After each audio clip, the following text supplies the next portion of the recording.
Hello guys, screen যে থাম্বনেলগুলো দেখতে পাচ্ছেন বা লোগো ডিজাইনগুলো দেখতে পাচ্ছেন বা টি শার্ট ডিজাইনগুলো দেখতে পাচ্ছেন বা প্রোফাইল পিকচারগুলো দেখতে পাচ্ছেন, এগুলো কিন্তু পিক্সেল ল্যাব অ্যাপ দ্বারা তৈরি করা হয়েছে। এই অ্যাপটি দ্বারা আপনি কিন্তু প্রফেশনালভাবে thumbnail, T shirt design, ID card design, professional design করতে পারবেন এবং আপনি কিন্তু এটা দ্বারা খুব প্রফেশনালভাবে কাজ করতে পারবেন শুধুমাত্র একটু চেষ্টা বা পরিশ্রমের মাধ্যমে। তো বন্ধুরা, আমি আজকে এই পিক্সেল ল্যাব অ্যাপের সম্পূর্ণ টিউটোরিয়াল নিয়ে এসেছি। সো বেশি দেরি না করে ভিডিওটা শুরু করে দিই। খুদা হাফেজ। যারা আমার চ্যানেলে নতুন তারা অবশ্যই চ্যানেলটাকে সাবস্ক্রাইব করবেন এবং পাশে থাকা বেল আইকনটিকে অন করে দিবেন। গাইস, চলে আসলাম মোবাইল স্ক্রিনে এসে আপনাকে কিন্তু প্লে স্টোর থেকে পিক্সেল ল্যাব অ্যাপটাকে ইনস্টল করতে হবে। তো আমরা পিক্সেল ল্যাব অ্যাপটাতে প্রবেশ করিনি। পিক্সেল অ্যাপটাতে কিন্তু এরকম একটা ইন্টারফেস শো করবে। সো আমরা এখন আমাদের প্রত্যেকটা নিয়ম অনুযায়ী কিন্তু কাজ করে দেখিয়ে দেব। সো আমরা এখানেই দেখতে পাচ্ছি যে ডিফল্ট অপশনে থিম এখানে কিন্তু আপনি অনেক রকমের ব্যাকগ্রাউন্ড পেয়ে যাবেন।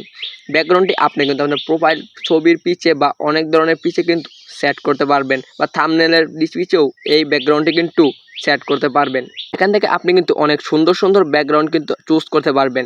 এখান থেকে আপনি এই ব্যাকগ্রাউন্ড সিলেক্ট করতে পারেন, এটাও সিলেক্ট করতে পারেন, এটাও সিলেক্ট করতে পারেন। আপনি বিভিন্ন ধরনের ব্যাকগ্রাউন্ড কিন্তু এখান থেকে পেয়ে যাবেন। সো আপনি আপনার পছন্দ মতো এখান থেকে কিন্তু ব্যাকগ্রাউন্ড সিলেক্ট করতে পারবেন।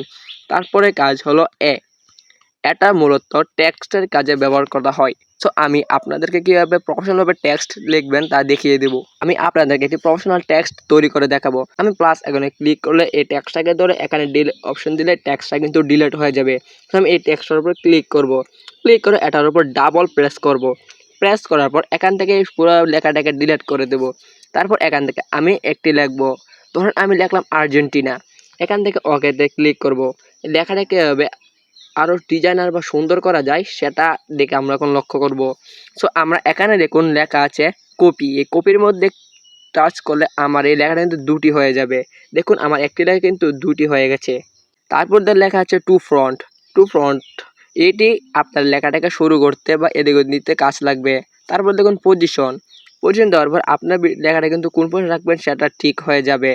তারপরে সাইজ, আপনার লেখার সাইজ কীরকম করবেন, এটা দিয়ে বাড়ালে 12 হবে, কমালে ছোট হবে। আপনি এটার মাধ্যমে এই কাজটা করতে পারবেন। তারপর হলো পেডিং। তো এটা দিয়ে আপনি লেখাটা কিন্তু এরু করতে পারেন বা শুরু করতে পারেন বা লেখাটাকে হাইড করে রাখতে পারেন। সো এটার কাজ হলো আমি এটাকে মিডিয়াম করে দেব। তারপরে হলো কালার। আপনি লেখাটাকে কোন কালার করতে চান, এখান থেকে আপনি অনেক রকম কালার পেয়ে যাবেন। আপনার পছন্দ মতো এখান থেকে যে কোনো একটা কালার আপনি কিন্তু সিলেক্ট করতে পারবেন। সো এখানে কাজ হলো আমি এখান থেকে সাদা কালারটি নিয়ে নিলাম।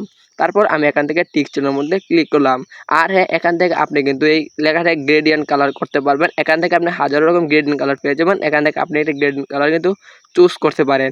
সো আমি আপনাদের সুবিধার্থে সাদা কালারটি রেখে দিলাম। তারপর এখান থেকে টিক মার্কে টিক করে দেব। তারপর হলো টেক্সচার। এটার মধ্যে আপনি কিন্তু টেক্সটের মাধ্যমে একটি আপনার গ্যালারি থেকে ফটো যোগ করতে পারবেন।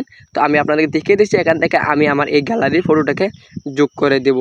দেখছেন আপনি এখানে লেখাটা কিন্তু এখান থেকে কিন্তু খুব ইমোশনাল, খুব সুন্দরভাবে কিন্তু লেখাটাকে আপনি যোগ করতে পারছেন। এটা হলো এই টেক্সচারের কাজ। আমি আপনাদের কিন্তু অনেক ডিজিটাল নিয়মে কিন্তু এটাকে শিখিয়ে দিচ্ছি। তারপর হলো অপাসিটির কাজ হলো আপনার লেখাটাকে যখন আপনি উদ্দেশ্য করবেন বা লেখাটাকে একটু হালকা ঝাপসা করবেন বা লেখাটা একটু মুছতে চাইবেন, তাহলে আপনি কিন্তু অপাসিটির মাধ্যমে এটা করতে পারেন। অ্যানিমল দিয়ে রাখবেন, তারপর করতে পারবেন। তা আমি এখান থেকে আনএবল করে দেবো, এখান থেকে একটু ফুল বাড়িয়ে দেবো। তারপর হলো যে রোটেট।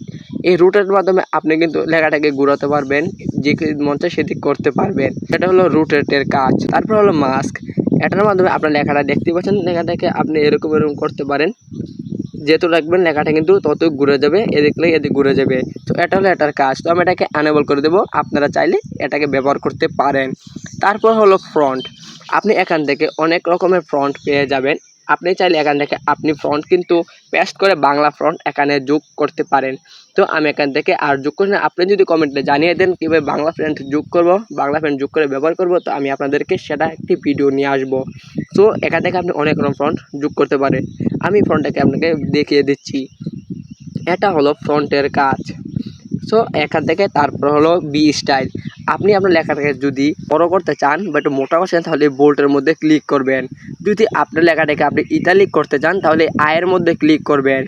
তো আপনার লেখাটা আপনি যদি লেখার নিচে দাগ টানতে চান, তাহলে ইউর নিচে ক্লিক করবেন। সো আমি এটা কি করবো না, আমি এখানে ক্রস আইকনে ক্লিক করে দেবো। সো আমি এখান থেকে এখানে লেখা আছে কার, এই কারটা দিলে আপনার এখানে কিন্তু ব্যাকটা হয়ে যাবে বা এটাকে দিলে সোজা হয়ে যাবে বা এদিক ওদিক হয়ে যাবে। সেটা হলো কার্ভের কাজ। তো আমি সোজা রেখে দিলাম। এখন আমাদের কাজ হলো ব্যাকগ্রাউন্ড। ব্যাকগ্রাউন্ড হলো আমাদের লেখার পিছনে যদি আপনি ব্যাকগ্রাউন্ড সেট করতে চান তাহলে এটাকে এনেবল করে দিবেন। এনেবল সেট করলে কিন্তু আপনারা দেখতেই পাচ্ছেন এই ব্যাকগ্রাউন্ডটা কিন্তু সেট হয়ে যাবে। তো আমরা এটাকে আনএবল করে দেব, আবার টিক মার্কে ক্লিক করে দেব। ক্লিক করার পর এরপরে দেখুন অ্যালাইন উপর ক্লিক করব। এটা আপনি কিন্তু 2টি লাইন বা 3টি লাইন থাকলে আপনি কিন্তু এক লাইন থেকে শুরু করতে পারেন। আমি এটা আপনাদেরকে দেখাচ্ছি।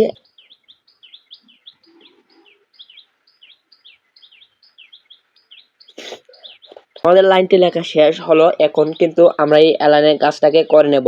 আমার লাইনটি কিন্তু দেখুন বেঁকা জায়গা আছে, তো আমরা এখন অ্যালাইনের কাজটি করব। তো অ্যালাইনের মধ্যে ক্লিক করে এখান থেকে আমি যদি এই প্রথমটাতে ক্লিক করে তারপরে দেখবেন আমরা কিন্তু এই যে এক সরুভাবে সোজা থেকে লাইনটি শুরু হয়েছে। যদি আমরা মাঝ বরাবর দিই তাহলে কিন্তু মাঝ বরাবর হয়ে যাবে, যদি আমরা সেখানে দিই এখান থেকে কিন্তু এরকম হয়ে যাবে। সো এটা হলো অ্যালাইনের কাজ। তো আমরা শুরুতেই দিয়ে দেবো। সো এটাকে আমরা বাদ দিই, আমরা আবার প্রথমটাতে চলে যাই। তারপরে দেখুন লেখা আছে স্ট্রোক দিলে আপনার কিন্তু যে লেখাটার চারপাশ দিয়ে কিন্তু একটা কালো কালার আকৃতি আসবে।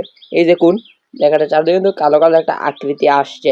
তারপরে এটাকে আমাদেরকে টিক মার্কে দিয়ে দেবো। তারপর শ্যাডো মানে লেখাটার চারপাশ দিয়ে একটু ছায়ার মতো একটা আলো জ্বলবে।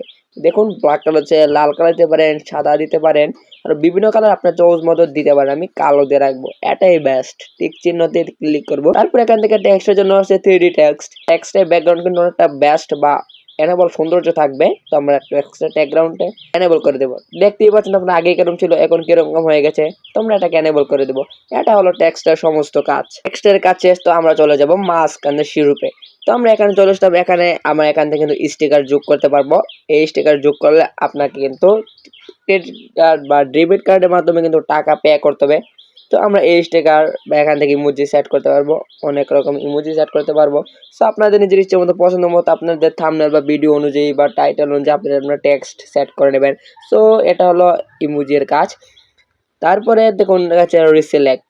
এখান থেকে আরো অন্যরকম করে এখান থেকে আরো সেট করতে পারবেন। আমরা এখান থেকে বেরিয়ে যাব। তারপরে দেখুন এখান থেকে আপনি কিন্তু আপনার এটাতে ছবি যোগ করতে পারবেন ইম্পোর্টের মাধ্যমে। ছবি যোগ করার জন্য এখানে প্লাস আইকনের মধ্য দিয়ে ছবি যোগ করতে পারেন। তো এখান থেকে এখান থেকে আপনি যে কোনো একটা কালার নিয়ে আপনি এখানে আঁকাআঁকি করতে পারবেন।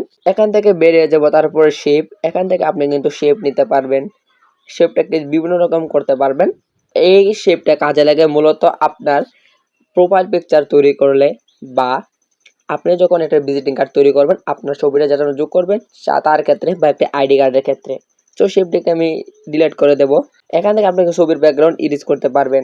যে ছবিটা দেখবেন আমি আপনাকে দেখেছি। আমি গ্যালারি থেকে একটি ছবি নিয়ে নেব। আমি গ্যালারি থেকে এই ছবিটাকে নিয়ে নিলাম। এই ছবি নেওয়ার পরে ছবিটাকে ব্যাকগ্রাউন্ড ইরেজ করবো। এখানে ইরেজ কালার আছে, ইরেজ কালার দিয়ে এনেবল করে দেবো। তাই দেখুন আমার ব্যাকগ্রাউন্ডে কিন্তু ইরেজ হয়ে গেল। এভাবে আপনি কিন্তু যে কোনো ছবির কিন্তু পিক্সেল ল্যাব অ্যাপ থেকে কিন্তু ইরেজ করতে পারবেন। তো আমি এটাকে আবার এনেবল করে দেবো। এখানে দেখুন লেখা আছে শ্যাডো। এই শ্যাডোর মাধ্যমে কিন্তু আপনার ছবিটা চারদিকে একটি আলো দিতে পারবেন। এই যে শ্যাডোর কাজটা আপনারা দেখেছেন। তারপরে এখন আছে ব্লার অপশনে। এখান থেকে ব্লার অপশন এখন দিতে পারেন বা এখান দিতে পারেন। এখানে যে কাজটি আছে সেই কাজটি কিন্তু এখানে আপনারা করে ফেলতে পারবেন এটির সাহায্যে। এখানে করে ফেলবেন, এটি যে কাজটি করবেন এখানে করবেন। তারপরে পরে নেক্সট অপশন চলে যাই, বিগনেটি। এখানে এনেবল করলে চারদিকে দেখুন একটা কালো ঝাপসা হয়ে গেছে। তারপরে নয়েজ, এখান থেকে আরো কালো ব্ল্যাক হয়ে যাচ্ছে। তারপর এখান থেকে ব্রাইটনেস, এখানে আলো বাড়াতে কমাতে পারবেন। তারপরে আছে যে সিউরেশন, এখান থেকে আপনি কিন্তু আলোটাকে খুব কড়া বা গাঢ় বা হালকা করে নিতে পারবেন।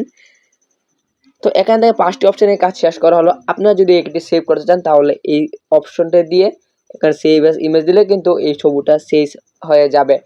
তো এখানে কাজ মূলত শেষ। আপনি যদি মনে করেন আপনি একটি ইউটিউব থাম্বনেল তৈরি করবেন, থাম্বনেল তৈরি করতে আপনি কীভাবে একটি থাম্বনেল সাইজ দিবেন। তো এখান থেকে আপনি 3 ডটে ক্লিক করে ইমেজ সাইজের মধ্যে ক্লিক করে কাস্টমের উপর ক্লিক করে এখান থেকে আপনি custom square profile picture, YouTube channel banner, YouTube thumbnail, Facebook cover art, Google plus cover photo, Twitter header size, এখান থেকে আপনি নিজের ইচ্ছে মতো পছন্দ মতো বাছাই করে কিন্তু থাম্বনেলের বা কোনো একটি রেশিও নিতে পারবেন। সো এখান থেকে আপনি ইচ্ছে মতো রেশিও নিয়ে নেবেন। তো বন্ধুরা আজকের কাজটা কিন্তু আপনারা দেখে নিলেন। তো ভিডিওটা ভালো হয়ে থাকলে অবশ্যই চ্যানেলটাকে সাবস্ক্রাইব করবেন।